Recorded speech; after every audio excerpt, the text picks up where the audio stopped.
তো হ্যালো বন্ধুরা, তোমাদের সাথে আমি একটা রান্না শেয়ার করছি হালকা পাতলার মধ্যে, যে গরম পড়েছে বাইরে, তো তার জন্য হালকা পাতলা।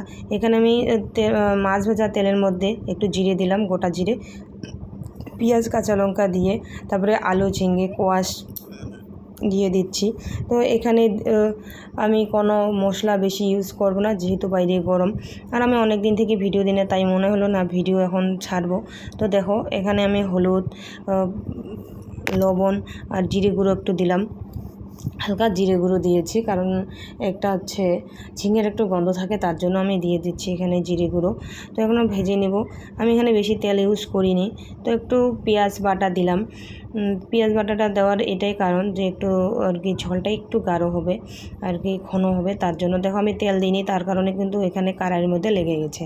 তো তেল দিইনি এই কারণে, কারণ আমার শরীরটা একদমই ভালো নেই, তার মধ্যে আবার গরম পড়েছে, তার জন্য। আর আমি ডায়েটটা যেহেতু মেনটেন করার চেষ্টা করছি, তার জন্য এখানে তেল খুবই কম ইউজ করেছি। ফুটে উঠেছে, তারপর আমি এখন রুই মাছ দিব, এখানে আগেই ভেজে রেখেছি। তো 3 পিসেই দিব মাছ, কারণ দুপুরেই খাবো এই রান্না, আর রাত্রে খাবো না, তার জন্য। দেখো হয়ে গেছে, একটু পরে আমি নামিয়ে নিব। তো এই দেখো এইরকম হয়েছে, একটা পাতলা ঝোল, তোমরা দেখতেই পাচ্ছ, তোমরাও খেতে পারো। ঠিক আছে, এই গরমে এই খাওয়াটাই মনে হয় বেস্ট হবে। আমি নামিয়ে নিয়েছি, এখন গরম ভাতের সাথে খেয়ে নেব। Tata, bye bye.